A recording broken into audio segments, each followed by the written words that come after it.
He ended our marriage with a text message that felt colder than a receipt. 5 minutes later, every credit card I owned was declined, and he thought he had successfully turned me into a woman with $0 to her name. He faked his bankruptcy to leave me with nothing, but he forgot what I do for a living. I do not cry over empty bank accounts. I track the millions hidden in offshore funds. My name is Harper Sloan, and at 7 o'clock on a Friday evening, I was standing in a kitchen that cost $80,000, staring at a piece of sea bass that was perfectly seared. The house was silent. It was the kind of silence you only get in neighborhoods where the driveways are heated and the neighbors are too polite to ask why your husband has not been home for dinner in 3 weeks. I adjusted the setting on the oven. Everything was ready. The wine was breathing. The lighting was dimmed to exactly 50%. It was our 10th anniversary, and the perfection of the scene felt nauseatingly suspicious. My phone buzzed against the marble countertop. It was a single vibration, short and dismissive. I wiped my hands on a linen towel and looked at the screen. It was Miles. There was no greeting, no apology, no explanation, just a command. Check your email. Sign the attachment. Do not make this difficult. I stared at the words. Before I could even process the audacity of ending a decade of marriage via text message, my phone lit up with a second notification. It was from our bank, then a third from the credit card company, then a fourth. Your joint access has been revoked. Credit limit reached. Account frozen due to suspicious activity. He had not just asked for a divorce. He had detonated my life. I tried to log into the main checking account, the one we used for the mortgage and bills. Access denied. I tried the savings. Access denied. In the span of 2 minutes, Miles Rowland had turned me into a beggar in my own home. You absolute coward, I whispered, my voice trembling just enough to register the shock. Then the phone rang. It was an unknown number. I slid my thumb across the screen to answer, pressing the phone to my ear without speaking. For 3 seconds, there was only silence. Then, I heard it. A woman's laugh. It was light, breathy, and distinctively cruel. I recognized it immediately. I had heard that laugh 2 months ago at the company charity gala, coming from a woman standing a little too close to Miles near the bar. He did it, a female voice whispered, sounding delighted. He actually... The line went dead. Most women would have collapsed. Most women would have screamed or thrown the $80 bottle of wine against the wall. I did not do that. I felt the heat rising in my chest, a suffocating wave of panic, but I forced it down. I reached out and turned off the oven. I picked up the pan of sea bass and dumped the entire dinner into the trash. I walked out of the kitchen, past the living room that was staged for a magazine shoot, and went straight into my home office. I sat down and opened my personal laptop. It was not connected to the house Wi-Fi. I used a secure hotspot.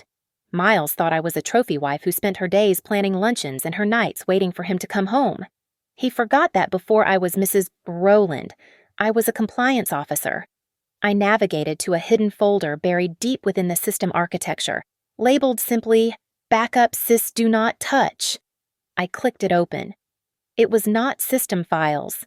It was a digital graveyard of Miles's secrets. 2 years of bank statements I had intercepted, photos of receipts he thought he had thrown away, flight logs for trips he claimed were business conferences in London, but were actually long weekends in the Cayman Islands. You thought I wasn't watching. I muttered to the empty room, my finger hovering over the trackpad. You thought I was just blind. I stood up and walked to the garage. I did not go to the car. I went to the workbench in the back, where Miles kept his unused tools.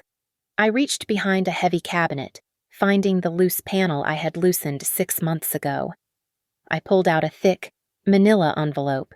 It was sealed with wax. Old school and tamper evident. Along the seam. I had signed my initials and the date, ensuring a chain of custody that would hold up in court. I weighed the envelope in my hand. It felt heavy. It felt like leverage. I went back to the kitchen and picked up my phone. I typed a reply to his text. I did not ask why. I did not beg. I agree, but I will be clear. I hit send. As soon as the message delivered, a final notification popped up on my screen. It was an automated alert I had set up on his company's public investor portal, Grayson Meridian Systems, Q3 financial report uploading. I froze. He filed for divorce and froze my assets on the exact same night his company was releasing its quarterly figures. The timing was surgical. He's not just leaving me, I realized, my voice dropping to a harsh whisper. He's flushing the accounts. He was cutting me out of the cash flow before the money moved. He was not just breaking my heart. He was trying to erase my existence before the wire transfers hit the offshore accounts. Before I was the trophy wife of a tech mogul. I was a hunter. My official title was Senior Investigator for Anti-Money Laundering at a mid-sized firm in Chicago, but the job description was simpler than that. I tracked lies. I spent 10 years staring at spreadsheets until my eyes burned, looking for the one decimal point that did not belong. My boss had a saying that I taped to my monitor. Do not trust a smile. Trust the ledger. I lived by that code. I did not believe in tears. I believed in math. When I met Miles, he was not a titan of industry. He was a man with a brilliant mind and a credit score in the low 500s. I was the one who balanced the books. I paid off his student loans. I covered the rent on our first drafty apartment while he stayed up until 4 a.m. writing code that nobody wanted to buy. I did not see it as charity. I saw it as an investment. I was buying stock in a startup called Miles Rowland, fully expecting a return on equity. Then came Grayson Meridian Systems. As soon as he secured the seed funding and moved into the executive suite, he began the slow, deliberate process of firing me from my own life. You don't need to work anymore, he told me one night, sliding a glass of vintage red wine across the table. Focus on the foundation. Focus on us. Let me handle the stress. You just handle the home. It sounded like protection. I know now that it was containment. He needed me out of the finance world so I would stop looking at the numbers. For 5 years, I played the part. I became the architect of his public persona. I organized the charity galas that softened his ruthless corporate image. I remembered the names of every board member's wife and exactly which allergies their children had. I made him look stable. I made him look like a man you could trust with your pension fund. The first crack in the facade appeared 2 years ago at the Industry Leader Awards. I sat in the front row, wearing a gown that cost $4,000, my hands folded in my lap, waiting to be acknowledged. Miles took the stage to accept the CEO of the Year award. He thanked his team. He thanked his assistant. He thanked the venture capitalists. He did not say my name. I felt the heat rise in my cheeks. A humiliation so sharp it felt physical. Later, in the limousine ride home, I confronted him. You didn't even look at me, I said, my voice tight. I built the relationships that got you that vote, and you just erased me. Miles sighed, loosening his tie without looking at me. Oh, Harper, don't be dramatic. You are my quiet harbor. You don't need the applause. You have the lifestyle. The lifestyle. That was his word for my cage. But the true revelation came 3 months later. He had left his phone on the kitchen island while he showered. It lit up with a message from a contact listed only as consultant. Is your wife going to ask about the new account structure? I should have looked away. Instead, I watched the preview of his reply pop up on the screen. She won't ask questions, as long as the black card works. I stood there in the kitchen, feeling the blood drain from my face. I did not smash the phone. I did not storm into the shower and demand a divorce. I felt a cold, familiar sensation wash over me. It was the same feeling I used to get when I found a discrepancy in a tax return. The wife in me died in that moment. The auditor woke up. Okay, I whispered to the empty room, my hands shaking just slightly before I balled them into fists. Okay, Miles, if you want a transaction, I will give you an audit. I did not say a word to him when he came downstairs. I poured him coffee. I kissed his cheek. And then I went into my office and opened a fresh notebook. I started a timeline. I began to track his mileage, his cash withdrawals, and the nights he did not come home. He thought he was managing a naive dependent. He did not realize he was living with a forensic accountant who was building a case file. If he wanted to treat our marriage like a business deal, I was going to make sure the final settlement was balanced to the penny. I did not sleep that night. Instead, I turned my home office into a forensic war room. I downloaded 24 months of bank statements from our joint holding company and printed every single page. By 3 in the morning, the floor was covered in paper. I sat in the center of it with a system of highlighters, yellow for standard household expenses, pink for personal withdrawals, and green for the anomalies. At first glance, Miles looked clean. He was careful. But I knew how to look for the cracks in the pavement. I started seeing small, irregular cash withdrawals from ATMs in parts of the city where Miles had no business being. $300 here, $500 there. Small enough to be ignored by a casual glance, but consistent enough to form a pattern. Then I found the vein. A recurring payment to a vendor listed as Briarstone Advisory. It sounded legitimate. It sounded like a wealth management firm or a boring legal consultancy, but the money was leaving our family limited liability company, the entity that was supposed to hold our real estate assets, and vanishing into this account. $5,000 a month? Then $10,000. I pulled up Miles's calendar on my second monitor. I cross-referenced the dates. Every single time a payment went to Briarstone, Miles was out of town. The calendar said executive retreat, or silent board meeting, or roadshow. The payments spiked at the end of every financial quarter, March 31st, June 30th, September 30th. I picked up the landline. I dialed the number for the hotel in Aspen where he had supposedly stayed for a tech conference last December. I cleared my throat and pitched my voice up an octave, adopting the frantic tone of an overworked assistant. "Hi, this is Jessica from Mr. Rowland's office," I said, typing rapidly on my keyboard to make background noise. He seems to have misplaced the folio for his stay on the 12th. Accounting is breathing down my neck. Could you email that over?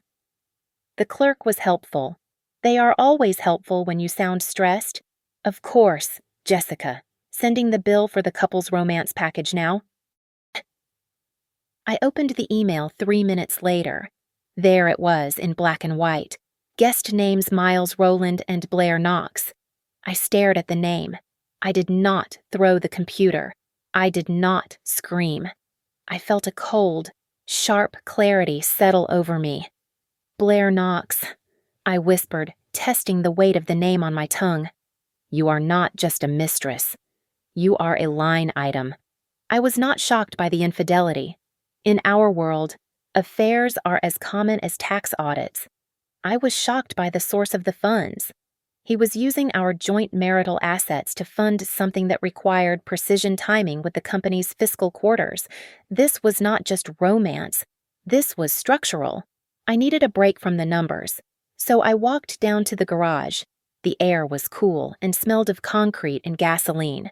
I walked over to the massive red tool cabinet Miles insisted on buying last year. He never fixed anything. He barely knew how to use a screwdriver. I pulled the heavy cabinet away from the wall. Taped to the back, hidden in the shadows, was a cheap smartphone, a burner. I peeled the tape off and held the device in my hand. I did not try to unlock it. I just tapped the screen to wake it up. A single notification was sitting there from 10 minutes ago. It read, "Don't let your wife touch the Q3 file. If she sees the revenue shift, we are done." I stopped breathing for a moment, my heart hammered against my ribs, hard and fast. "Oh my God!" I gasped, the realization hitting me like a physical blow. It's not just a divorce. He was not just leaving me for a younger woman. The divorce was a cover. It was a distraction. The real event was a massive financial heist that was about to cross the finish line. You are stealing the company," I hissed at the phone, my hands shaking. I took a photo of the screen with my own secure device. Then I put the burner phone back exactly where I found it. I walked back upstairs and initiated my evidence protocol. I created 2 layers of proof. The physical copies went into wax-sealed envelopes. The digital copies went onto an encrypted hard drive that I kept in a hollowed-out book on the bottom shelf. I labeled every file with the source and the timestamp. I was no longer just a wife protecting her alimony. I was the only witness to a crime in progress. I did not call a marriage counselor. I called a shark. Her name was Jordan Vale, a divorce attorney who was famous in the city for one specific trait: she did not negotiate with people who hid money. She did not work alone. She brought Felix Rourke with her. Felix was a former tax inspector who looked like a librarian but hunted down offshore accounts with the aggression of a starving wolf. We met in a rented conference room that was swept for bugs twice a day. I laid out my findings, the photos of the receipts, the bank statements with the highlighted anomalies, the photo of the burner phone. Jordan looked at the stack of papers and then at me. Her eyes were hard and unblinking. "Listen to me closely, Harper," she said, her voice low and even. "We are going to destroy him, but we are going to do it by the book. You do not log into his company servers. You do not guess his passwords. You do not plant recording devices. If you touch the fruit of the poisonous tree, the judge will throw out the entire orchard. Do you understand?" "I understand," I said. "I want to kill him." "Legally." "Good," Felix muttered, adjusting his glasses as he scanned the spreadsheet I had made. "Because what you found here, this is not just bad marriage material. This is federal prison material." I left that meeting with a strict set of instructions. My first stop was the bank. I opened a new account under my maiden name, Harper Sloan. I transferred exactly 50% of our joint liquid savings into it. Not a penny more. It was aggressive, but it was legally defensible. I needed a war chest because I knew Miles would try to starve me out. Next, I updated my resume. I could not look like a scorned housewife looking for a payout. I needed to look like a professional who was moving on. I set up an interview with Stonegate Compliance Partners for the following Tuesday. I needed to fill the gap in my employment history immediately. If I had a job, Miles could not argue that I was a financial burden or that I was incapable of supporting myself. Then, I made the most important transfer of all. I wired a full year of tuition to my daughter's university account. She was a sophomore, safe on a campus 3 states away. I prepaid her housing and her meal plan. "Why are we doing this so early?" the bursar asked me over the phone. "I just want to make sure she is safe," I replied, my voice catching slightly. "Whatever happens, I need her to be safe." By securing her funding, I removed her from the chessboard. Miles could not use her education as a bargaining chip. I had neutralized his favorite weapon leverage. 2 days later, we reconvened.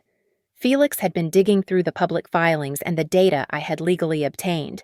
He projected a chart onto the wall. It looked like a spider web. "It is a round-trip scheme," Felix said, tapping the screen with a laser pointer. "Look here. Money leaves the family LLC and goes to Briarstone Advisory for consulting fees. It sits there for 3 days. Then, Briarstone pays a shell company called Zenith Marketing. And guess who Zenith Marketing pays? Grayson Meridian Systems," I said, realizing the loop. "Exactly," Felix said, sounding almost admiring of the audacity. "The money goes out as an expense and comes back in as revenue. He is inflating his company's earnings to boost the stock price before the quarterly report. It is actually quite brilliant, in a sick way." Jordan leaned forward, resting her elbows on the table. "He is pumping the valuation so he can cash out or secure a massive loan. And he needs to divorce you before that windfall hits, so he does not have to share it." I felt the anger boiling in my stomach again, hot and acidic. I wanted to storm into his office and scream the truth. Jordan saw the look on my face. She reached out and placed a hand on my arm. "Harper, stop," she commanded. "The thing that destroys men like Miles is not your anger. It is the record. We need a paper trail so clean that no judge in this country can ignore it. We wait." "Wait for what?" I asked. "We wait for him to commit," Jordan said, a cold smile touching her lips. "We let him file that fraudulent bankruptcy. We let him swear under oath that he is broke. And once he has signed his name to the lie, we drop the hammer." The notification arrived at 8 o'clock in the morning on a Tuesday. It was not a text message this time. It was a formal courier who handed me a thick packet of documents with a pitying look on his face. I stood in the doorway, shivering slightly in the morning chill, and read the cover page, in Re Miles Rowland. Chapter 7, Bankruptcy Petition. I flipped through the pages. My hands were shaking, not from fear, but from the sheer audacity of the lie. Miles was declaring total insolvency. He claimed the company had collapsed overnight due to unforeseen market volatility. He listed his assets at zero. He listed his debts in the millions. According to this paperwork, my husband was a pauper. An hour later, the settlement offer arrived via email. It was insultingly low. He offered me a lump sum of $50,000, barely enough to cover 3 months of legal fees on the condition that I sign a non-disclosure agreement and withdraw all allegations of financial misconduct. The email ended with a threat that was barely veiled. "Reject this, and we will countersue for defamation and emotional distress, seeking damages in excess of $2 million. I tried to log into my social media accounts to see if anyone was talking about the company's sudden collapse. I opened Instagram. Account suspended. I tried LinkedIn. Profile under review for violation of community standards. I tried Facebook. Locked.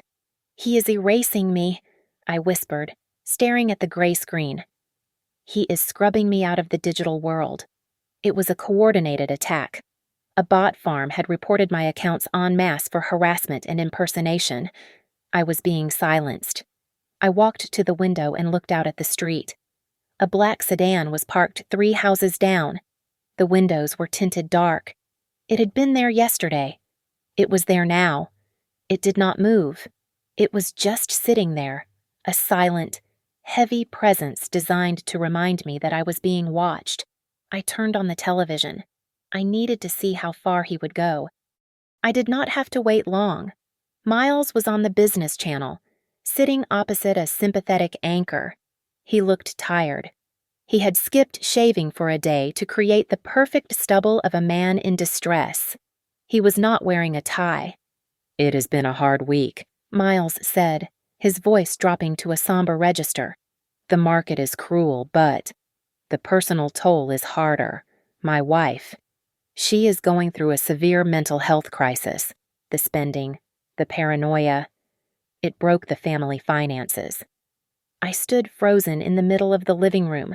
He was framing me. He was using keywords like crisis and unstable to plant a seed in the public mind. If I spoke up now, I would just look like the crazy, vindictive ex-wife he was describing. You son of a..." I choked out, unable to finish the sentence as the anger constricted my throat. I drove to Jordan's office immediately. I took a circuitous route to lose the black sedan, checking my rearview mirror every 30 seconds. When I burst into the conference room, Felix was already there, pacing back and forth with a stack of papers. "Do not watch the news," Jordan said before I could even sit down. "It is theater. Bad theater." "He says he is broke," I said, tossing the bankruptcy filing onto the mahogany table. "He says there is nothing to split. He wants me to take $50,000 and disappear." "Of course he does," Jordan replied calmly, pouring me a glass of water. "He is creating a narrative.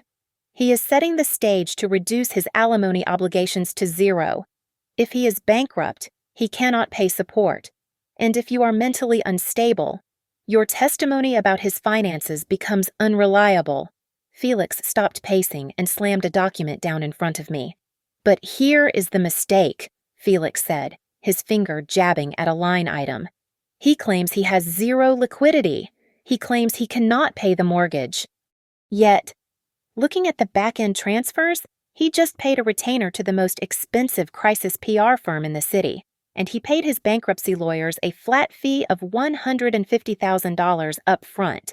I looked at the numbers. He is paying a fortune to prove he has no money, I said, the realization dawning on me. Exactly, Felix said. Broke people do not hire crisis management teams. Broke people do not keep a black sedan parked on your street for 24 hours a day. This isn't bankruptcy, I said, my voice hardening. This is a shell game. He is moving the assets out of the room and turning off the lights so we can't see where they went. Jordan nodded slowly. She looked like a predator who had just caught the scent of blood. He thinks he is burying the money, Jordan said, but matter cannot be created or destroyed. Harper, money does not vanish. It just changes clothes. If he moved it offshore, there is a bridge, and we are going to find the toll booth. The war room was silent except for the hum of Felix's servers. We had spent 48 hours dissecting the corpse of Miles's financial life, and the smell of rot was starting to drift up from the paperwork.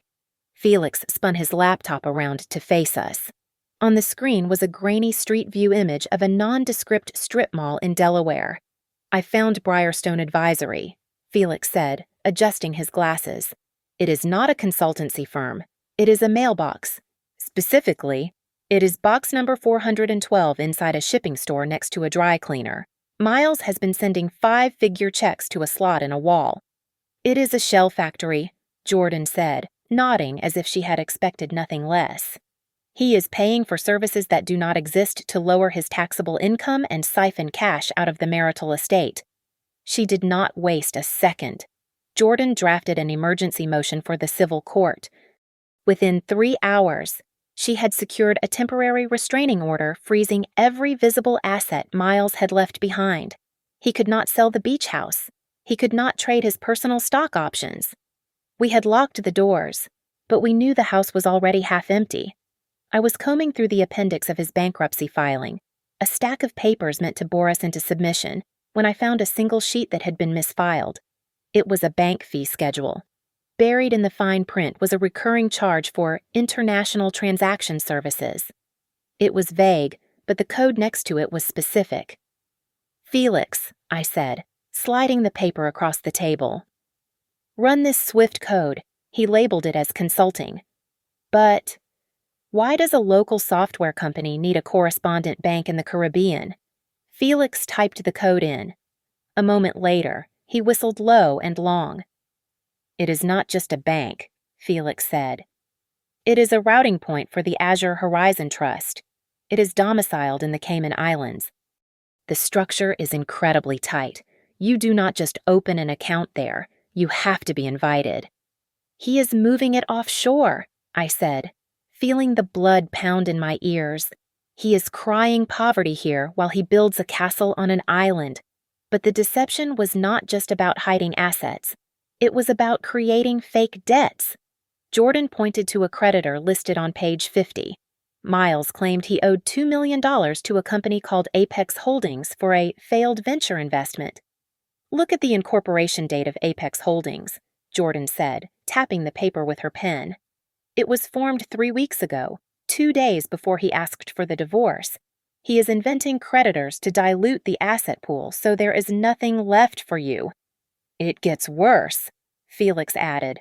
I looked into the court-appointed trustee for the bankruptcy case, the man supposed to be the neutral arbiter. His name is on the donor list for the Grayson Meridian Charity Golf Tournament 3 years in a row. He bought the referee, I whispered, realizing the scale of the setup. He didn't just rig the game. He bought the stadium. The insults kept coming. I turned to the schedule of personal property. Miles had listed his watch collection and art investments, next to the entry for various horological items.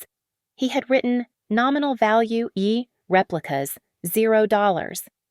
I laughed. It was a harsh, dry sound that hurt my throat. I reached into my bag and pulled out a file from my backup drive. Replicas, I said, my voice shaking with rage. I have the insurance appraisals right here. That replica Patek Philippe is insured for $120,000.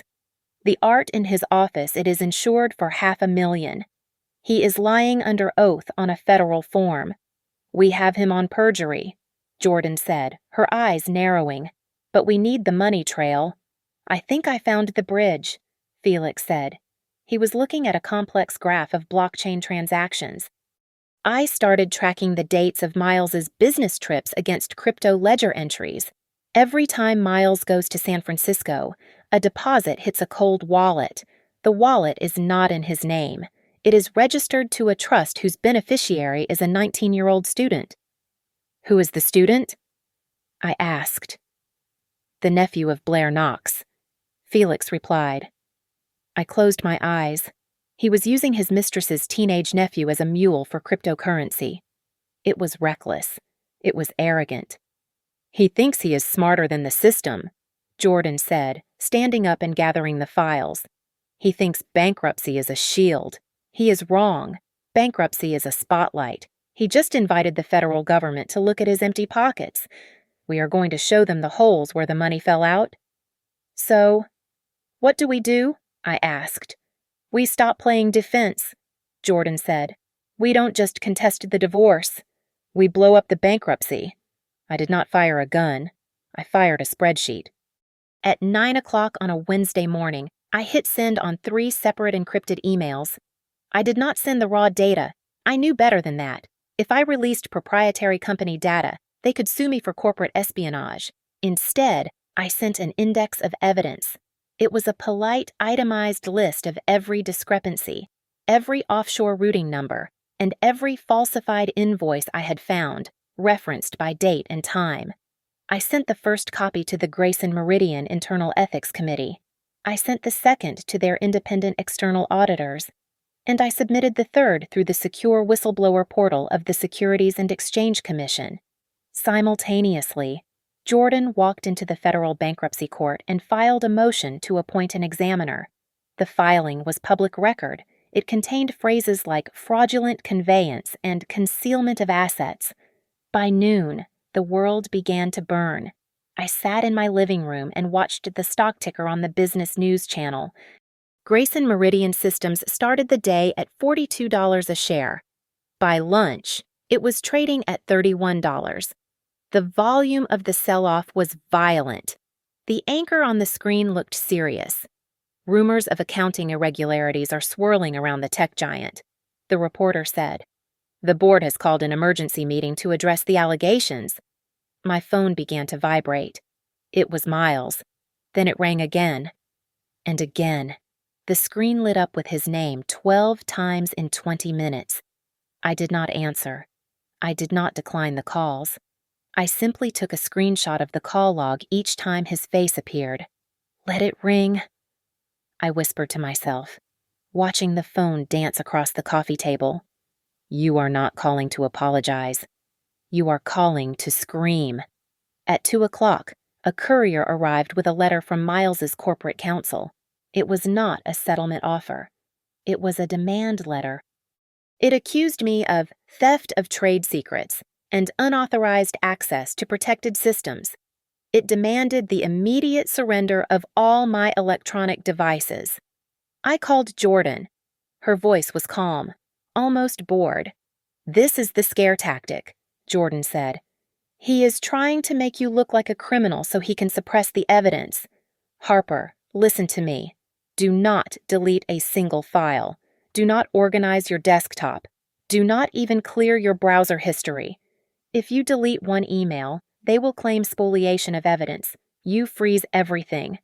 I won't touch it, I promised. I am a vault. Good, Jordan said, because he is panicking. Check your email. I opened my inbox. A new settlement proposal had just arrived from Miles's personal lawyer. The offer had jumped from $50,000 to $2 million. The terms were simple sign immediately, retract all statements to the court, and hand over all hard drives. The deadline was set for 5 o'clock the next day. He is terrified, I said, reading the desperate language of the contract. He is not just terrified, Jordan corrected me. He is on a clock. Someone is asking him where the money is, and he needs you gone so he can answer them. Just then, my personal phone pinged with a text from an unsaved number. I recognized the area code. It was the same prefix as the company headquarters. The message was short. He is in the conference room with the CFO. They are building a timeline to show that you had access to the accounts. He is preparing to blame the transfers on you. Don't let them take the narrative. I felt a cold chill run down my spine. The $2 million was not a settlement. It was hush money. And the accusations of trade secret theft were not just threats. They were the foundation of his defense. Oh my God, I breathed out, my hand tightening around the phone. He isn't just trying to divorce me without paying. He is trying to frame me. I looked at the stack of wax-sealed envelopes on my desk. The game had shifted. I was no longer fighting for my fair share of the marital assets. I was fighting to stay out of federal prison. Miles was going to tell the world that the offshore accounts were mine, and if I did not have the chain of custody to prove otherwise, I would be the one wearing handcuffs. The atmosphere in Jordan's office was heavy enough to crush a lung. Jordan did not offer me water this time. She did not sit down. She simply placed a single sheet of paper in front of me on the glass table. It was a registration document for the Azure Horizon Trust in the Cayman Islands. My eyes scanned the header, then dropped to the bottom line. My breath caught in my throat. There, in black ink, was the signature for the fund manager. It was my signature. It loops perfectly at the H and trails off on the E. Exactly the way I have signed my name since I was 20 years old. They did not just hide the money. Harper, Jordan said, her voice dropping to a dangerous whisper. They put the gun in your hand. I never signed this, I said, my voice shaking. I have never been to the Caymans. This is a forgery. It is a perfect forgery, Felix added from the corner of the room. And right now, to the federal bankruptcy court. It looks like you are the one pulling the strings. An hour later, I was sitting in a sterile interrogation room facing a court-appointed forensic examiner. He was a man with gray skin and eyes that looked like they had seen every variety of human greed. He did not care about my marriage. He cared about the $5 million missing from the corporate accounts. Mrs. Rowland, he said, tapping a file folder. The company stock plummeted 60% yesterday. You hold a significant short position in a derivative fund that bets against the company. Did you leak the financial data to profit from the crash? I stared at him. The narrative was terrifyingly complete. Miles had set it up so that it looked like I destroyed his company to make a quick fortune. I don't have a short position, I stammered, feeling the walls closing in. I don't even manage my own portfolio anymore. Jordan stepped in, sliding a thick binder across the metal table. My client executed a full freeze on all her personal trading accounts 7 days ago, Jordan declared, her voice sharp as a blade. She did not sell, she did not short, she did not buy puts. She has not made a single dime from this collapse.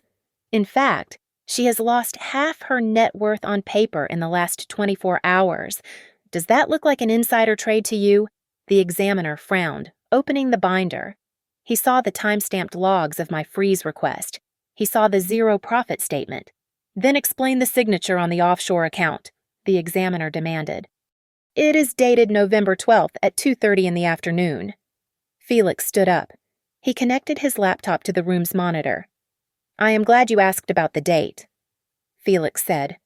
November 12th, 2:30 in the afternoon.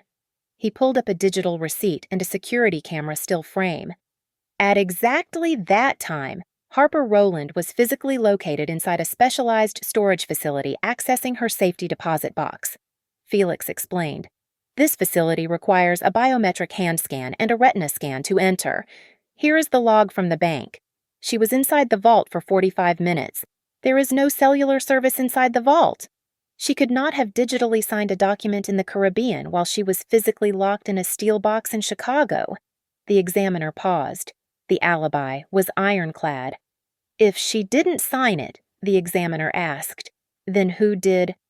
I tracked the IP address of the digital signature, Felix said, bringing up a map of the city. It was signed via a secure DocuSign portal. The IP address resolves to a dedicated server block, specifically the server block for the executive suite at Grayson Meridian Systems. The room went silent. The call came from inside the house, Jordan said coldly. Then, Jordan played her ace. She produced a printed email that our anonymous source had leaked to us that morning. It was an internal communication between Miles and his chief financial officer. The subject line read, Operation Shield. The body of the email was short. If the audit team gets close to the structure, migrate the admin rights to Harper's profile. We can claim she stole the credentials. She makes a perfect shield if we need to eject. I read the words and felt a strange calm settle over me. The fear evaporated, replaced by a cold, hard realization. He doesn't just want me broke, I said, looking up at the examiner. He wants me in prison. He knew the company was going to fail. He needed someone to take the fall for the embezzlement. He married me, used me, and then built a frame around me. Jordan looked at the examiner. This is not a divorce case anymore. This is a conspiracy to commit bankruptcy fraud and frame a spouse. Miles Rowland is not the victim. He is the architect. I sat back in the chair. I did not cry. I did not ask for a tissue. I looked at the two-way mirror on the wall, knowing that somewhere behind it, the gears of the legal system were beginning to grind in reverse. I don't want your pity, I told the examiner, my voice steady and flat. I want you to look at the timestamps. He tried to bury me, but he forgot that I know how to read a ledger. The invitation to surrender arrived at 8 o'clock in the morning. Miles's legal team demanded an emergency mediation session at their offices. They claimed it was a final gesture of goodwill, but the desperation was reeking off the page like cheap cologne. Jordan accepted immediately. She told me to dress not like a widow, but like a CEO. We arrived at the glass-walled conference room of his high-priced law firm at 10 o'clock sharp. Before we even sat down, Jordan slid a tablet across the table to me. It displayed the digital draft of the settlement agreement Miles had sent over an hour ago. They made a rookie mistake, Jordan whispered to me, her eyes gleaming. They forgot to scrub the metadata. Look at the track changes comment from his lead counsel. I looked at the sidebar of the document. There was a frantic note highlighted in red. We must get her to sign this before Friday, before the offshore logs are subpoenaed. I looked up. Miles was sitting across from me. He looked thinner. His tie was crooked. He was sweating. Before the meeting could officially begin, my phone vibrated in my lap. It was a secure message from Noah Creed, the chief financial officer of Grayson Meridian. For years, Noah had been Miles's loyal lapdog, but loyalty has a price, and Noah had apparently realized he was too young to go to federal prison. I am not going down for this. The text read, I am sending you the approval chain now. The person structuring the offshore accounts is not a consultant. It is Blair. A file downloaded to my phone. I opened it under the table. It was a chain of emails showing Blair Knox authorizing the wire transfers. She was not just the mistress. She was the architect. She was a former banking compliance officer who knew exactly how to wash money. We also have reports, Felix murmured, leaning in close to my ear, that Ms. Knox was spotted an hour ago renting a car. She is not heading for a romantic getaway. She is driving toward the Canadian border with 3 encrypted hard drives. She is running. Let's begin, Miles's lawyer announced, trying to sound authoritative. Miles cleared his throat. He put on his sad, misunderstood face. He looked at the mediator, a retired judge who looked bored. I just want to be fair, Miles said, his voice trembling with a practiced sorrow. My wife. She is unwell. The spending, the paranoia. I am trying to protect her from herself. I am bankrupt, but I am scraping together what I can to help her start over. Jordan sat back in her chair. She did not object. She let him talk. She let the court reporter type every single word of his lie. She let him dig the hole until it was 6 feet deep. "So you are stating for the record," Jordan asked calmly, "that you have absolutely no control over any foreign assets?" I swear it," Miles stammered, looking at me with pleading eyes. "I have nothing left. Please, Harper, just sign the deal." Then, the dominoes began to fall. My phone buzzed. Then, Jordan's phone. Then, significantly, Miles's phone. A news alert flashed across the screen. Grayson Meridian Board announces immediate internal investigation. CEO Miles Rowland suspended pending audit results. Miles stared at his screen. His face went gray. He tried to log into his laptop to check the company portal. Access denied. "What? What is this?" Miles whispered, tapping the keys frantically. "It means you are locked out." "Miles," I said, my voice cold and steady. "You can't delete the logs anymore." Then came the second blow. The court mediator's phone rang. He answered it, listened for 10 seconds, and then looked at Miles with disgust.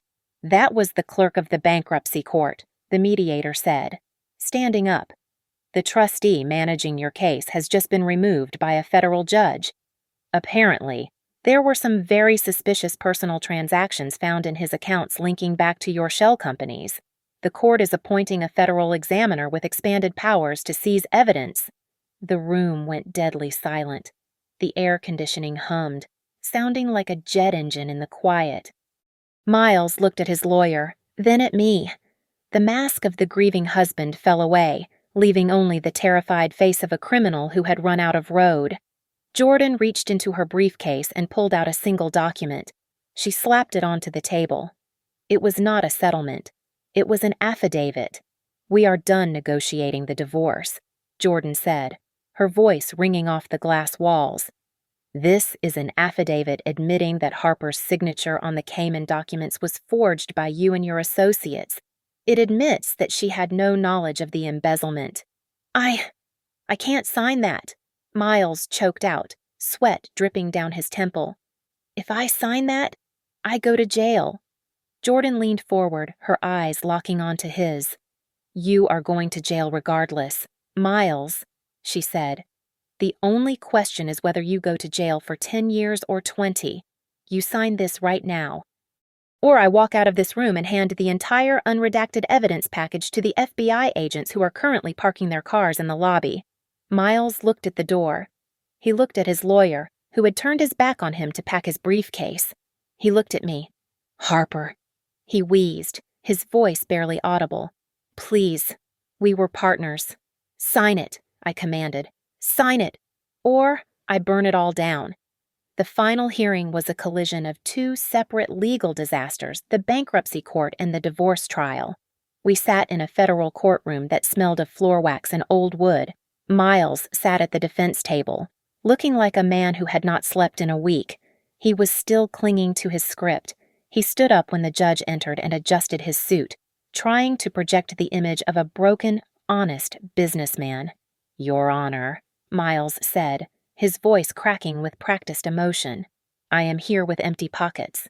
My company has collapsed. My assets are gone. And yet, my wife continues this vindictive crusade to destroy my reputation." I sat silently next to Jordan. We did not interrupt him. We let him finish his performance because we knew it would be his last. When he sat down, Jordan stood up. She did not make a speech.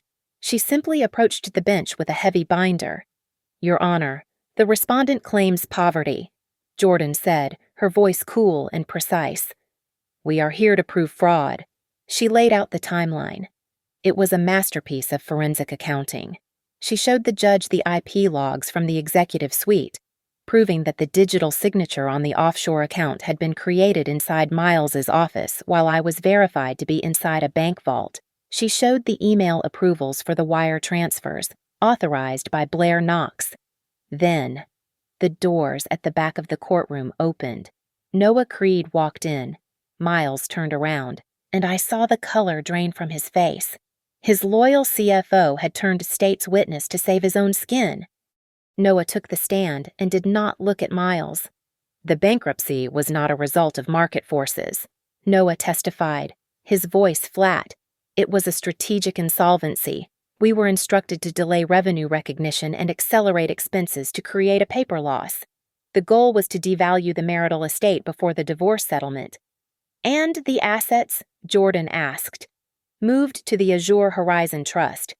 Noah answered. Structured by Blair Knox. Felix was up next. He projected images of the so-called replica watches and the worthless art collection. These are not replicas, Felix stated, pointing to a photo of a vintage Rolex. We traced the serial numbers to the insurance writers. This single watch is insured for $85,000. The art collection is valued at $2 million, and the crypto wallet it currently holds $3 million in stablecoins, held by a proxy. Miles's lawyer tried to object, claiming the evidence was circumstantial. That was when Jordan played the recording. It was the audio file from the mediation session, recorded legally under the supervision of the mediator. The courtroom fell silent as Miles's voice filled the air, tinny but unmistakable. She can sign whatever she wants. Just get it done before Friday, before the logs are subpoenaed. The judge stared at the speaker. Then he looked at Miles. The silence that followed was heavy enough to crush bone. Jordan delivered the final blow. She handed the judge a document obtained from the intermediary bank in the Cayman Islands. It was a transfer order for $500,000, signed by Miles Rowland in wet ink, dated 3 days after he had filed for bankruptcy. He is moving money he swore under oath he did not have, Jordan said. The judge slammed his gavel down. It sounded like a gunshot. This court finds that the bankruptcy filing was filed in bad faith, the judge ruled, his voice thundering from the bench. I am dismissing the bankruptcy protection immediately. Furthermore, I am ordering a full forensic audit of all assets held by Mr. Rowland. The prenuptial agreement is hereby voided due to fraudulent non-disclosure. The judge turned his eyes to Miles. Mr. Rowland, you will sign an affidavit right now, in this courtroom, stating under penalty of perjury that Harper Sloan had no control over, or knowledge of, the Azure Horizon Trust. If you refuse, I will have the marshals take you into custody for contempt and bankruptcy fraud. Miles looked at his lawyer, who was staring at the floor. He looked at me. I did not look away. I watched him pick up the pen. His hand was shaking so badly the pen rattled against the table. He signed it. I signed it, Miles whispered, collapsing back into his chair. With that signature, the knot was untied. My name was cleared. I was no longer a suspect. I was a creditor. The settlement was finalized before we left the building. I did not take stock options in his dying company. I took the liquid assets. I took the cash from the frozen accounts, the proceeds from the house, and the seizure of the hidden funds. Miles was left with his shell company, his fleeing mistress, and a looming federal indictment. I walked out of the courthouse into the bright afternoon sun. Jordan offered to take me out for a drink to celebrate. I shook my head. No, I said softly. I just want to go home. I did not cheer. I did not smile. I walked down the steps, feeling the weight of the last 10 years lifting off my shoulders. He tried to fake his death to rob me. He tried to frame me to save himself. I looked back at the courthouse one last time. You faked poverty to make me disappear, I whispered to the air. I simply returned the one thing you could not hide the truth. Thank you so much for listening to my story. It was a long and difficult journey, but justice was finally served. I would love to hear your thoughts on how Harper handled this situation. Please comment below and let me know where you are tuning in from today so we can connect. If you enjoyed this story, please make sure to subscribe to the Lily Revenge Stories channel, like this video, and hit the hype button to help this story reach more people who might need to hear it. Stay strong.